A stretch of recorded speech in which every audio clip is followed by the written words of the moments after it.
Hi అండి, welcome to my channel. ఈరోజు నేను ఎంతో రుచికరమైన గోంగూర పప్పుని ప్రిపేర్ చేయబోతున్నానండి. ఈ గోంగూర పప్పు రైస్లోకి చాలా టేస్టీగా ఉంటుందండి. ఏమైనా సరే వెజిటేబుల్స్ తాలింపుని మనం కాంబినేషన్గా తింటే ఈ గోంగూర పప్పులోకి చాలా టేస్టీగా ఉంటుంది. కొంచెం నెయ్యి వేసుకొని తిన్నా కూడా చాలా టేస్టీగా ఉంటుందండి. ఇప్పుడు ఈ రుచికరమైన గోంగూర పప్పుని ఎలా ప్రిపేర్ చేసుకోవాలో ఇప్పుడు చూద్దాం రండి. గోంగూర పప్పు తయారీ విధానం కోసం నేను ఈ కప్పుతో 1 కప్పు కందిపప్పును తీసుకున్నానండి. కందిపప్పుని కుక్కర్లో వేసి మెత్తగా ఉడికించుకున్నాను.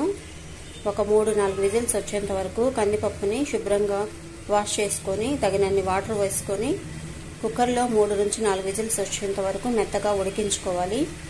తర్వాత నేను 1 కట్ట గోంగూర కట్ట తీసుకున్నానండి. పప్పుకి సరిపడా గోంగూర ఆకుని తీసుకోవాలి. శుభ్రంగా వాష్ చేసి సన్నగా తరిగి పెట్టుకున్నాను. ఇప్పుడు ఈ ఉడికించుకున్న ఈ పప్పులో ఈ గోంగూరని మనము యాడ్ చేసుకోవాలి.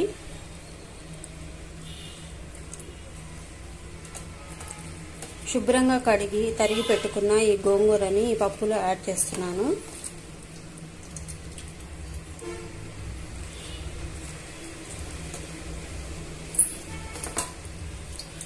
ఇలా గోంగూర అంతా యాడ్ చేసుకున్న తర్వాత ఇందులోనే మనము టమాటాలని, పచ్చిమిరపకాయలని, ఉల్లిపాయలని యాడ్ చేసుకోవాలి.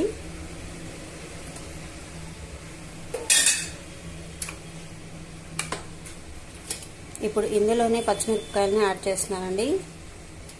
ఒక 6-7 వరకు పచ్చిమిరపకాయలని తీసుకోండి. తర్వాత టమాటాలని యాడ్ చేస్తున్నాను. ఒక 2-3 టమాటాలని ముక్కలుగా కట్ చేసుకొని వేసుకోండి. తర్వాత ఇందులోనే తరిగిన ఉల్లిపాయ ముక్కల్ని కూడా యాడ్ చేస్తున్నాను. ఉల్లిపాయ ముక్కల్ని యాడ్ చేసుకున్న తర్వాత ఇందులోనే కొంచెం 1 టేబుల్ స్పూన్ జీలకర్రని కూడా యాడ్ చేసుకోవాలి.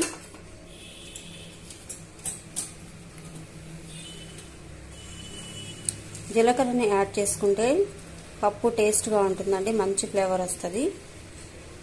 1 టేబుల్ స్పూన్ జీలకర్రని యాడ్ చేసుకున్న తర్వాత ఇందులోనే కారంని, పసుపుని యాడ్ చేసుకోవాలి. ఇప్పుడు ఇందులోనే ఒక 2 టేబుల్ స్పూన్ల కారంని యాడ్ చేస్తున్నానండి.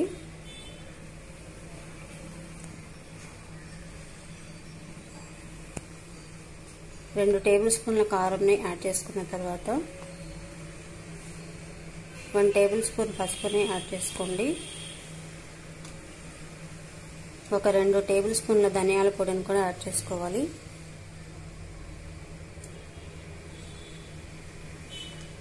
తగినంత ఉప్పును కూడా యాడ్ చేసుకోండి. తగినంత ఉప్పుని యాడ్ చేసుకున్న తర్వాత ఇందులోనే తగినన్ని వాటర్ను కూడా యాడ్ చేసుకోవాలండి.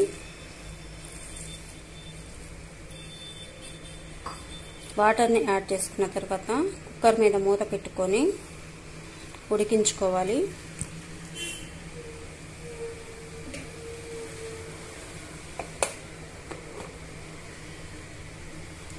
కుక్కర్ మీద మూత పెట్టుకొని స్టవ్ మీద పెట్టుకొని ఒక 3-4 విజిల్స్ వచ్చేంత వరకు మెత్తగా ఉడికించుకోవాలి. స్టవ్ వెలిగించుకొని మనం కుక్కర్ని స్టవ్ మీద పెట్టుకొని 3-4 విజిల్స్ వచ్చేంత వరకు ఉడికించుకుందామండి. ఒకసారి మనం కుక్కర్ మీద మూత తీసి చూద్దామండి. పప్పు మెత్తగా ఉడికిపోయిందండి. ఇప్పుడు మనం పప్పుని మెత్తగా రుబ్బుకొని తాలింపు పెట్టేసుకోవాలి.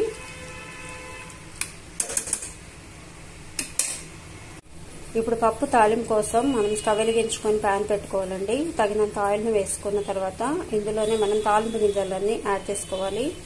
1 టేబుల్ స్పూన్ ఆవాలు, 1 టేబుల్ స్పూన్ జీలకర్ర, తర్వాత వెల్లుల్లిపాయ రెవ్వలు, తర్వాత ఎండుమిర్చిని తుంచి వేసుకోవాలి. ఇందులోనే కొద్దిగా కరివేపాకుని కూడా యాడ్ చేసుకోవాలి. కరివేపాకుని యాడ్ చేసుకున్న తర్వాత ఈ తాలింపుని వేయించుకున్న తర్వాత మనం పప్పులోకి యాడ్ చేసుకోవాలి.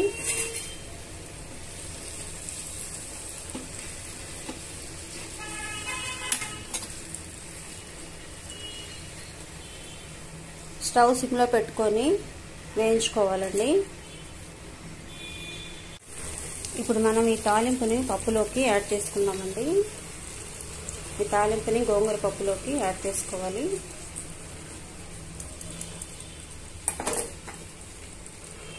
ఇంతేనండి, సింపుల్గా గోంగూర పప్పుని మనము ప్రిపేర్ చేసుకోవచ్చు. తాలింపుని యాడ్ చేసుకున్న తర్వాత ఇవన్నీ బాగా మిక్స్ చేసుకొని సర్వ్ చేసేసుకోవడమే. ఎంతో టేస్టీ గోంగూర పప్పు రెడీ అయిపోయిందండి. మీకు ఈ రెసిపీ నచ్చితే ప్లీజ్ లైక్ చేయండి, షేర్ చేయండి అండ్ సబ్స్క్రైబ్ చేసుకోండి. Thank you.